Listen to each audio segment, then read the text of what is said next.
तन एक मंदिर हो, मन एक दर्पण हो, हर आचरण हमारा पावन पावन हो। प्रभु ने हम बच्चों से यही कहा, सबसे बड़ी पूंजी है पवित्रता। प्रभु ने हम बच्चों से यही कहा, सबसे बड़ी पूंजी है पवित्रता।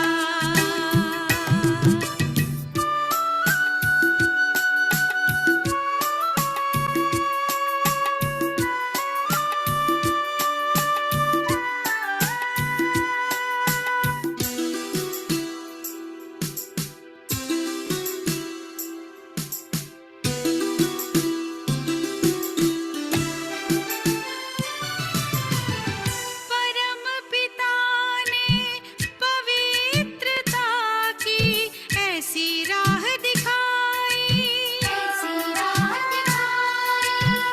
जिस पर चलकर जीवन बनता मंगलमय सुखदाई। मुख पर दिव्य उजाला हो, आँखों में ज्ञान का अंजन, प्रेम के मोती की माला हो, मर्यादा का कंगन। चरित्र निर्मल हो और छवि उज्जवल हो, संयम ही सबके जीवन का संबल हो। ब्रह्मा के श्रीमुख से यही सुना, सबसे बड़ी पूंजी है पवित्रता।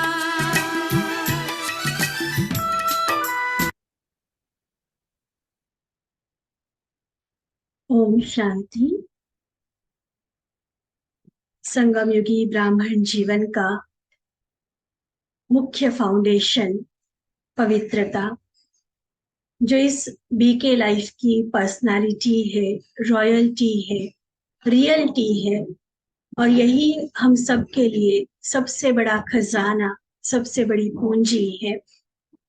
बाबा ने संगम युग पर आकर जो मुख्य 2 वरदान हम सभी को दिए, जैसे इससे पहले की मुरली में हम सुन रहे थे, एक योगी भव और दूसरा पवित्र भव। तो योगी भव अर्थात मनमना भव का हमने पहली मुरली में सुना, और इस मुरली में जो कि आज हम सुनने जाएंगे, बाबा की 6 जनवरी 1982 की मुरली। इसमें बाबा ने विशेष पवित्रता का महत्व क्या है हमारे जीवन में, इसको स्पष्ट किया है। स्वयं पवित्रता का सागर परम पूज्य सदा पूज्य शिव बाबा हम सबके सामने हैं। यूं तो तन की पवित्रता तो ज्यादातर सभी ब्राह्मण बहुत जल्दी धारण कर लेते हैं, लेकिन पवित्रता की जो गहराई है, मनसा वाचा कर्मणा वृत्ति दृष्टि संकल्प स्वप्न तक की भी पवित्रता, और उस पवित्रता को जब हम धारण करते हैं, वरदान है बाबा का, बहुत सहज रीति धारण होना चाहिए। कईयों को मेहनत भी लगती है, कईयों के मन में प्रश्न भी उठते हैं, बनना चाहिए नहीं, बन सकेंगे वा नहीं, इस तरह के कई प्रश्न भी रहते हैं। लेकिन बाबा का वरदान, सो बाबा का फरमान मानकर अगर हम पवित्रता की धारणा करते हैं, तो उसके आधार पर जीवन में हमारी कितनी उन्नति हो सकती है, कितना फायदा हो सकता है। आज अगर हम संगम युग को हीरे जैसा जीवन कहते हैं, हीरे तुल्य युग कहते हैं, तो उसका मुख्य आधार ही पवित्रता है। मतलब ब्राह्मणों का जो भी मान है, जो भी महानता है, महत्व है, वो पवित्रता के कारण है। अगर पवित्रता नहीं तो कलयुग और संगम युग में फर्क क्या है? और यही पवित्रता है जो नई दुनिया का स्थापना का आधार है। बिना पवित्रता के ना तो हम आत्माएं परम धाम जा सकती हैं, और ना ही स्वर्ग, हमारी स्वर्णिम दुनिया में जा सकती है। बाबा को भी अगर सबसे अधिक प्रिय कोई धारणा है, तो वो पवित्रता की धारणा है। इस ऐसी पवित्र आत्माएं ही बाबा को अपने प्यार के बंधन में बांध सकती हैं।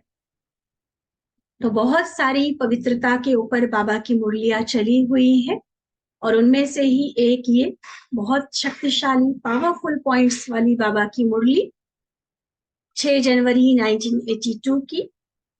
इसका सार है संगम युगी ब्राह्मण जीवन में पवित्रता का महत्व। संगम युगी ब्राह्मण जीवन में पवित्रता का महत्व। तो पवित्रता के सागर सदा पूज्य शिव बाबा हमारे सम्मुख है।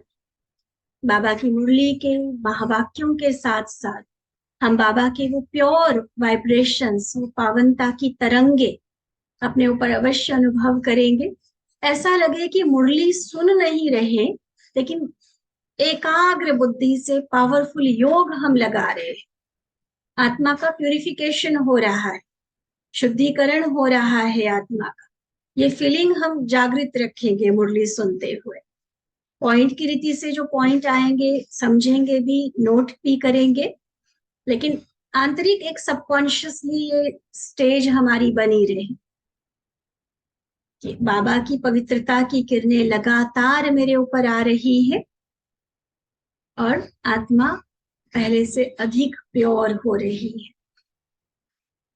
तो बाप दादा आज विशेष बच्चों के प्योरिटी की रेखा देख रहे हैं। संगम युग पर विशेष वरदाता बाप से 2 वरदान सभी बच्चों को मिलते हैं। एक सहजयोगी भव, दूसरा पवित्र भव। इन दोनों वरदानों को हर ब्राह्मण आत्मा अपने अपने पुरुषार्थ प्रमाण जीवन में धारण कर रहे हैं। वरदान देने में बाबा ने सभी को दिया, धारणा में फिर यथाशक्ति नंबरवार। ऐसे धारणा स्वरूप आत्माओं को बाप दादा देख रहे हैं। हर एक बच्चे के मस्तक और नयनों द्वारा पवित्रता की झलक दिखाई दे रही है। पवित्रता संगमयुगी ब्राह्मणों के महान जीवन की महानता है। पवित्रता की महानता जो भी बाबा ने बताई है, अलग से नंबर देकर 1 2 करके पॉइंट्स हम नोट करते जाएंगे। और उसके अलावा भी जो बाबा के महावाक्य होंगे, मुख्य रूप से नशा चढ़ाने वाले, स्वमान दिलाने वाले, उनको भी जैसे हर रोज नोट करते वो भी करेंगे। तो सबसे पहली बात क्या आई कि पवित्रता संगमयुगी ब्राह्मणों के महान जीवन की महानता है। पवित्रता ब्राह्मण जीवन का श्रेष्ठ श्रृंगार है। जैसे स्थूल शरीर में विशेष श्वास चलना आवश्यक है, अगर श्वास नहीं तो जीवन नहीं, ऐसे ब्राह्मण जीवन का श्वास है पवित्रता। महानता भी है, सबसे श्रेष्ठ श्रृंगार भी है, और श्वास जिसके बिना जीवन नहीं हो सकता। तो हमारा श्वास भी पवित्रता है। 21 जन्मों के प्रारब्ध का आधार अर्थात फाउंडेशन पवित्रता है। आत्मा अर्थात बच्चे और बाप के मिलन का आधार पवित्र बुद्धि है। बिना पवित्र बुद्धि के बाबा से मिलन नहीं हो सकता। चाहे साकार मधुबन में जाकर हम बाबा से मिलते हैं, चाहे योग में जो रूहानी यात्रा करके बाबा से मिलन मनाते हैं, पवित्र बुद्धि उस मिलन का आधार है। सर्व संगमयुगी प्राप्तियों का आधार पवित्रता है। नोट करते जा रहे पॉइंट। पहला बताया इस महान जीवन की महानता, फिर बताया ब्राह्मण जीवन का श्रेष्ठ श्रृंगार, फिर ब्राह्मण जीवन का श्वास, 21 जन्मों की प्रारब्ध का आधार फाउंडेशन, बाप और बच्चे के मिलन का आधार, सर्व संगमयुगी प्राप्तियों का आधार पवित्रता, यही पूज्य पद पाने का आधार है। तो ऐसे महान वरदान को सहज प्राप्त कर लिया है। 7 पॉइंट्स बाबा ने बताए। उसकी महानता बताई। और अब बाबा पूछते, क्या सहज भाव से इजीली धारण हुई, वरदान के रूप में अनुभव करते हो व मेहनत से प्राप्त करते हो? वरदान में कभी मेहनत नहीं होती, लेकिन वरदान को सदा जीवन में प्राप्त करने के लिए सिर्फ एक बात का अटेंशन चाहिए। ध्यान से सुनेंगे बाबा के महावाक्य। वरदान बाबा ने दिया, लेकिन उस वरदान को मैं रियली में, प्रैक्टिकल जीवन में, हकीकत में अनुभव कर सकूं। सिर्फ थ्योरी में नहीं कि बाबा ने वरदान दे दिया पवित्र भव का, या पवित्रता मेरी नेचर है, पवित्रता मेरा स्वधर्म है, सिर्फ पॉइंट रीति से नहीं, प्रैक्टिकल इमर्ज रूप में अनुभव करने के लिए सदा वो पवित्रता की स्टेज मेरी बनी रहे, इसके लिए दो बातों का बाबा कहते सिर्फ एक बात का अटेंशन चाहिए कि वरदाता और वरदानी, वरदाता शिव बाबा, वरदानी मैं आत्मा, तो वरदाता और वरदानी दोनों का संबंध समीप और स्नेह के आधार से निरंतर चाहिए, दूर दूर रह के नहीं, कभी कभार वाले मिलन के आधार पर नहीं, समीप भी हो और सदा भी हो, निरंतर वो संबंध जुड़ा रहे बाबा के साथ। जैसे दूसरे शब्दों में बाबा इसको बता रहे, वरदाता और वरदानी आत्माएं दोनों सदा कंबाइंड रूप में रहे, तो पवित्रता की छत्र छाया स्वतः रहेगी। वरदाता और वरदानी कंबाइंड रूप में रहो, तो पवित्रता की छत्र छाया सदा रहेगी, स्वतः रहेगी। जहां सर्वशक्तिमान बाप है, वहां अपवित्रता स्वप्न में भी नहीं आ सकती है। स्पेशल अंडरलाइन करने वाला बाबा का आज का पॉइंट, चाहे गारंटी कहो बाबा की तरफ से, चाहे बाबा का वायदा कहे हम इस, बाबा कहते जहां मैं होगा ना, सर्वशक्तिमान बाप जहां होगा, अपवित्रता स्वप्न तक भी आने की हिम्मत नहीं रख सकती।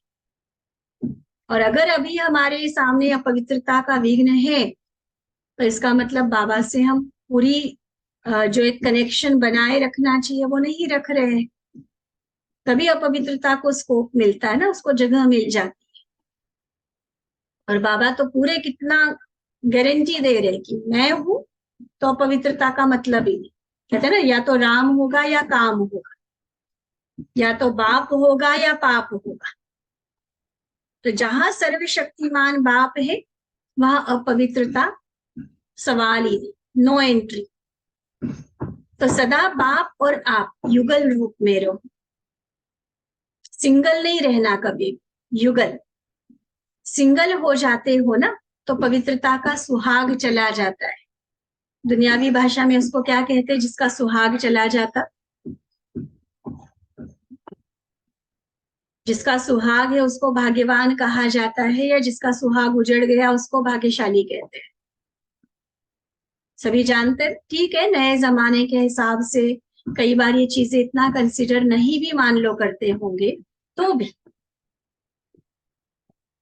भी जिसका सुहाग है वो भाग्यशाली कहलाती है ना।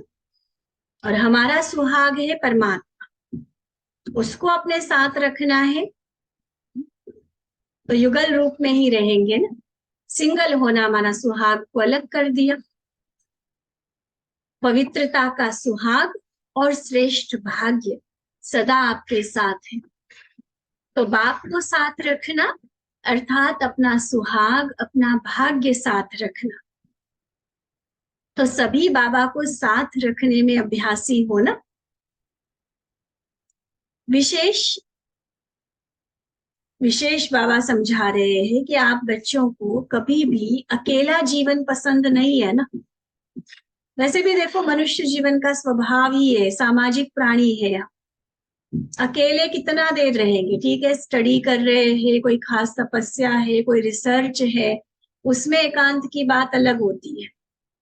और वैसे हम सभी देखो एक दूसरे के साथ मिलकर चलना पसंद करते हैं, अकेले नहीं, सदा कंपेनियन चाहिए होता है।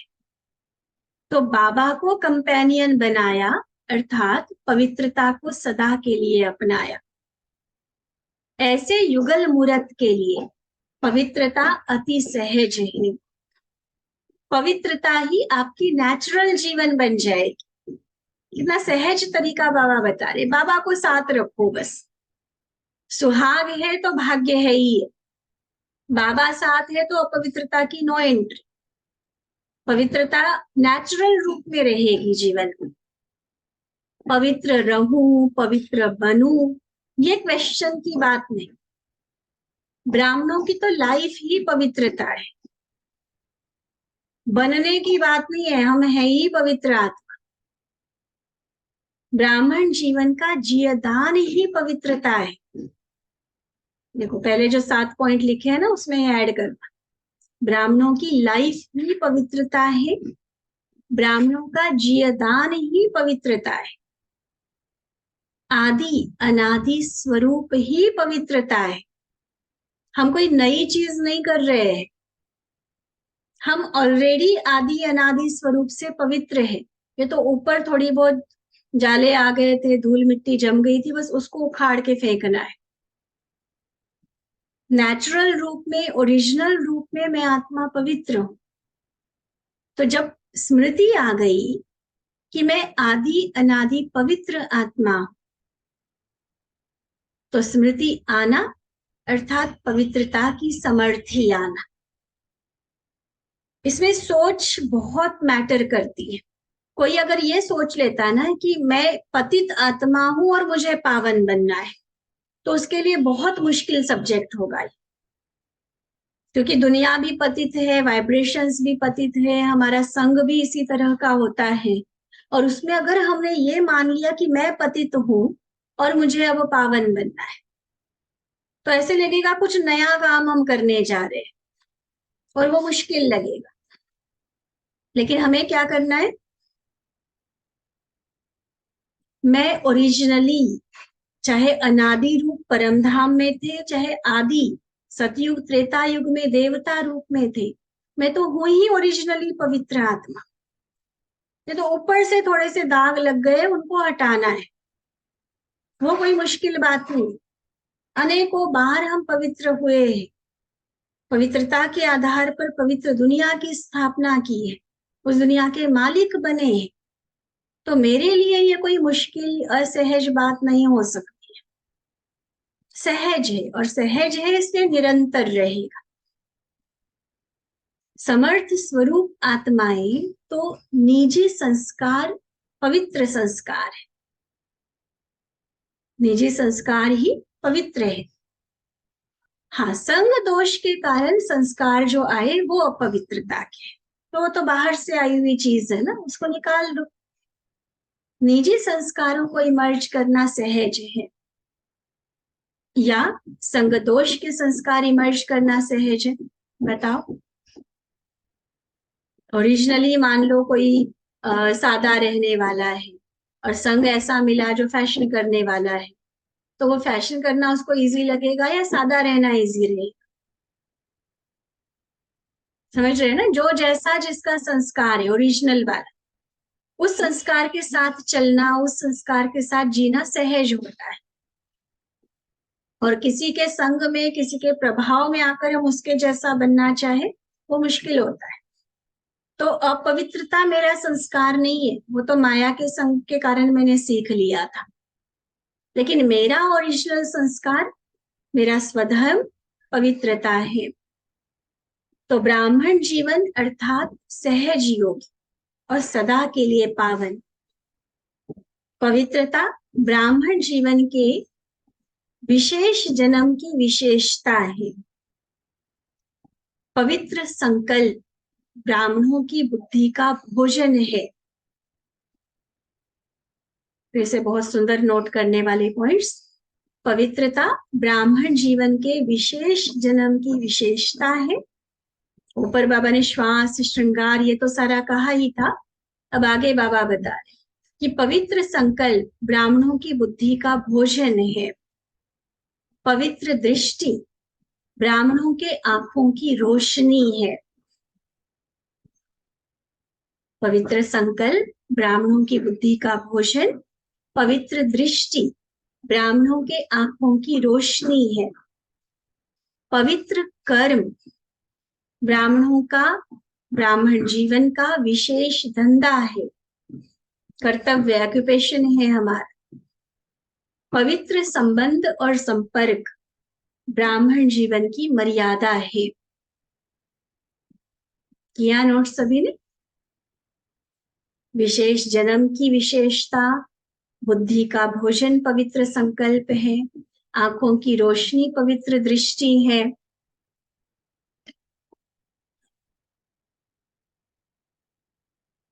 और पवित्र कर्म ब्राह्मण जीवन का विशेष धंधा है। पवित्र संबंध संपर्क ब्राह्मण जीवन की मर्यादा है।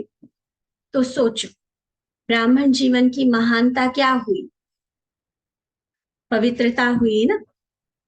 ऐसी महान चीज को अपनाने में मेहनत नहीं करो, हठ नहीं करो।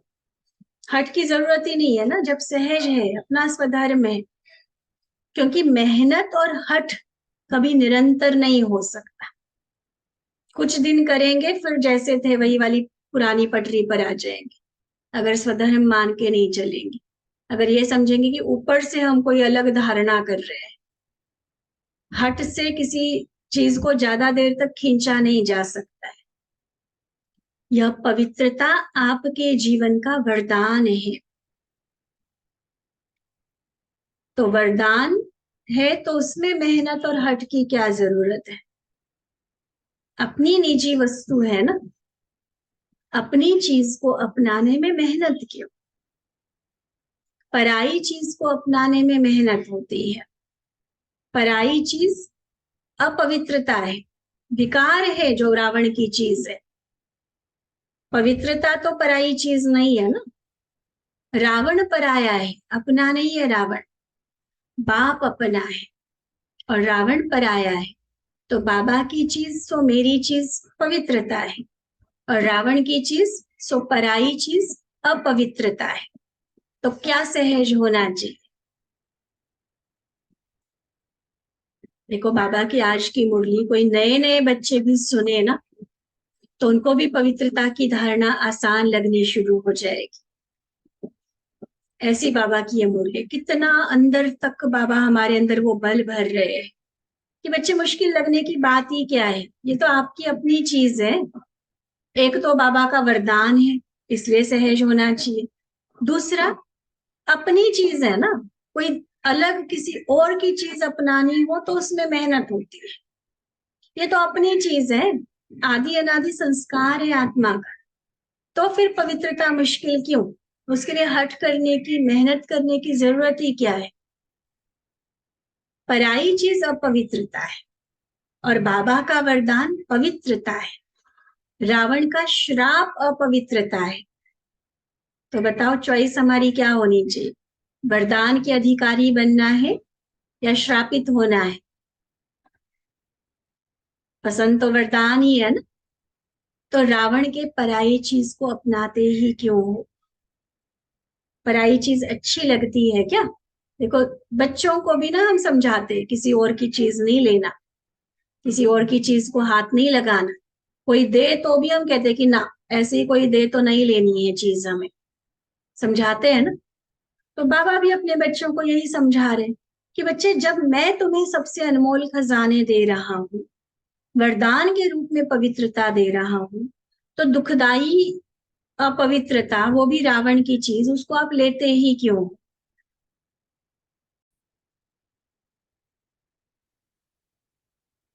इतना अच्छे से कंपेयर करके बाबा बता रहे हैं कि बाबा का वरदान पवित्रता है, रावण का श्राप अपवित्रता है। तो रावण की पराई चीज को अपनाते ही क्यों हो? पराई चीज क्या अच्छी लगती है? अपनी चीज पर तो नशा होता है। तो सदा स्वस्वरूप पवित्र है, स्वधर्म पवित्रता है, अर्थात आत्मा की पहली धारणा पवित्रता है। स्वदेश पवित्र देश है। स्वराज्य पवित्र राज्य है। स्वस्वरूप आत्मा बिंदी पवित्र है। स्वधर्म अर्थात आत्मा की पहली धारणा पवित्रता है। हमारा स्वदेश परमधाम ब्रह्मलोक शिवालय पवित्र स्थान है। हमारा स्वराज्य स्वर्ग पवित्र राज्य है। स्व का यादगार, जितने भी देखो हम देवी देवताओं के यादगार बने हैं, स्व का यादगार परम पवित्र पूज्य है। कर्मेंद्रियों का अनादि स्वभाव कुकर्म, कर्मेंद्रियों का अनादि स्वभाव, जब से हम इस सृष्टि पर आए, साकार संसार में आए, कर्म भी कौन से किए थे हम? देवी देवता जब हम थे तो कर्मेंद्रियों का अनादि स्वभाव भी सुकर्म है, पवित्र कर्म है। बस यही सदा स्मृति में रखो तो मेहनत और हठयोग से छूट जाएंगे। स्वस्वरूप, स्वधर्म, स्वदेश, स्वराज्य, स्व का यादगार और स्वकर्म, हर चीज में पवित्रता हमारा प्रायोरिटी है। पवित्रता हमारी सहज भाव है, स्वधर्म है, वही हमारा अनादि स्वभाव संस्कार है। बस यही सदा स्मृति में रखो तो मेहनत और हठयोग से छूट जाएंगे। बाप दादा बच्चों को मेहनत करते हुए नहीं देख सकते, इसलिए हो ही सब पवित्र आत्माएं। स्वमान में स्थित हो जा। स्वमान क्या है? मैं परम पवित्र आत्मा हूं।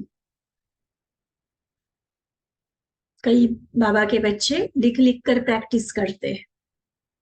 एक YouTube पर वीडियो भी बना हुआ है, उसमें 108 बार ये चीज रिपीट होती है, मैं परम पवित्र आत्मा हूं। बहुत बहुत अच्छे से सूदिंग म्यूजिक के साथ, मैं परम पवित्र आत्मा हूं।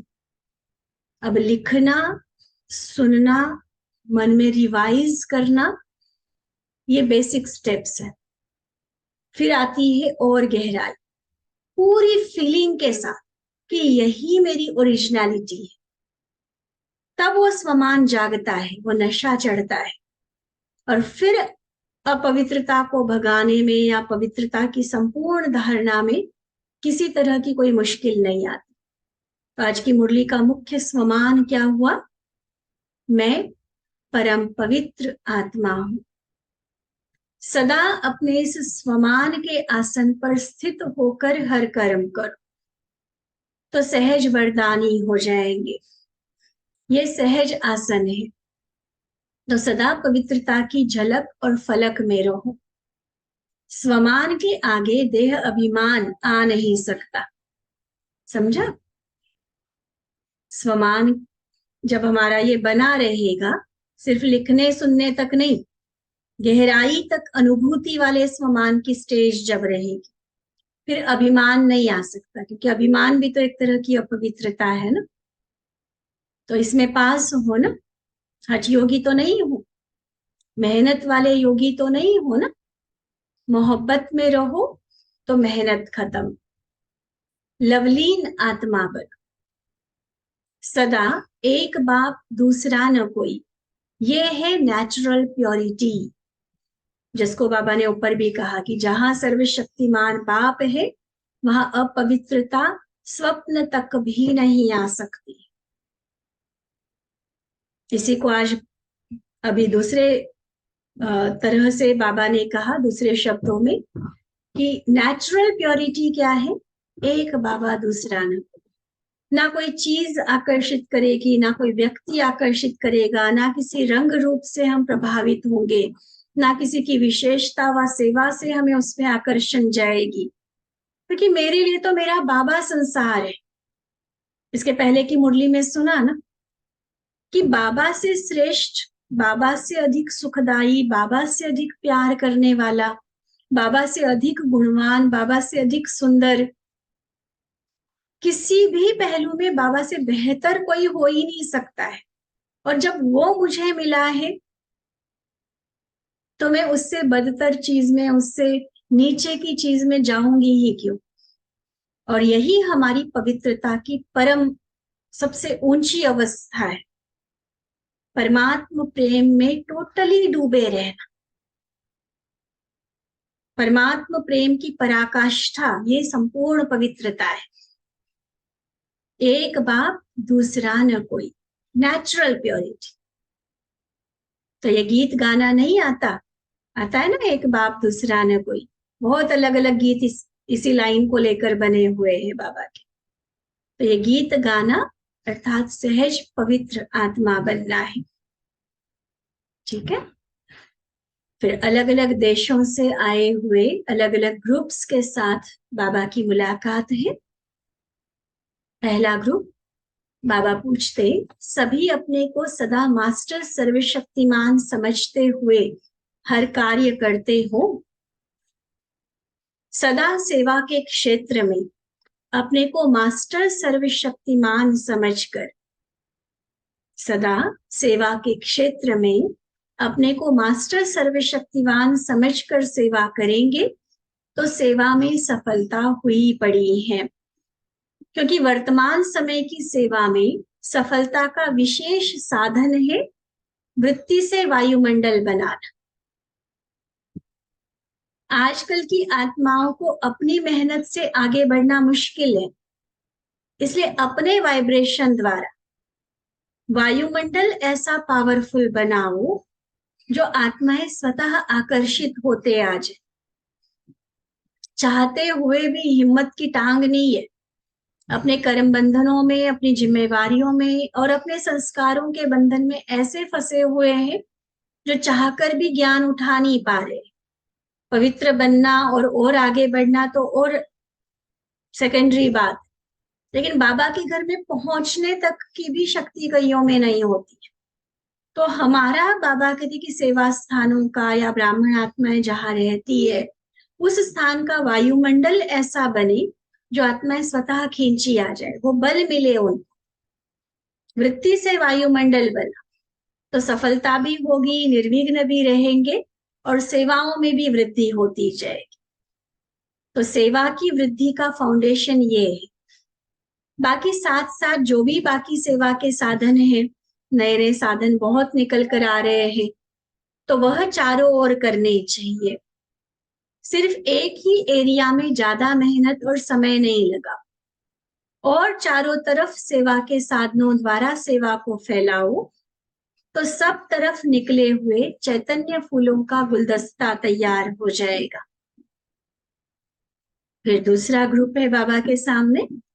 बाप दादा खुश नसीब बच्चों को देख अति हर्षित होते हैं। हर एक जैसे रूहे गुलाब है। खुश नसीब बच्चे हैं, रूहे गुलाब है। रूहे गुलाब ग्रुप अर्थात रूहानी बाप की याद में लवलीन रहने वाला ग्रुप। सभी के चेहरे पर खुशी की झलक चमक रही है। बाप दादा एक एक रतन की वैल्यू को जानते हैं। एक एक रतन विश्व में अमूल्य रतन है, इसलिए बाप दादा उसी विशेषता को देखते हुए हर रतन की वैल्यू को देखते हैं। एक एक रतन अनेकों की सेवा के निमित्त बनने वाला है। सदा अपने को विजयी रतन अनुभव करो। देखो बाबा का ये जो एक एक शब्द होता है ना हमारे प्रति, वही कितना नशा चढ़ाता है, सोचो। लेकिन दिल से स्वीकार करते चले कि ये जो शब्द बाबा, ये महावाक्य बाबा बोल रहे हैं ना, वो पर्सनली मेरे प्रति है। सच में मैं हूं ऐसी ऐसी अमूल्य रतन आत्मा, ऐसी वैल्यूएबल आत्मा जो अनेकों की सेवा के निमित्त है। ऐसी रूहे गुलाब में हूं, स्वीकार करते चलो। तो देखो जैसा हम अपने आप को मानना शुरू करेंगे वैसे संस्कार हमारे बनते जाएंगे, वैसी पर्सनालिटी हमारी बनती जाएगी। इसलिए सदा अपने को विजयी रतन अनुभव करो।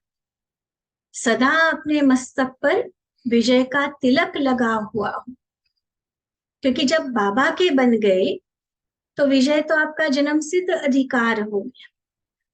इसलिए यादगार भी विजय माला गाई और पूजी जाती है। तो सभी विजय माला के मणके हो ना। अभी फाइनल नहीं हुआ है, इसलिए चांस है, जो भी चाहे सीट लेना चाहे ले सकते हैं। फिर तीसरा ग्रुप है बाबा के सामने, सदा अपने को हर गुण हर शक्ति के अनुभवी मूर्त अनुभव करते हो, क्योंकि संगम युग पर ही सर्व अनुभवी मूर्त बन सकते हो। जो संगम युग की विशेषता है उसको जरूर अनुभव करना चाहिए।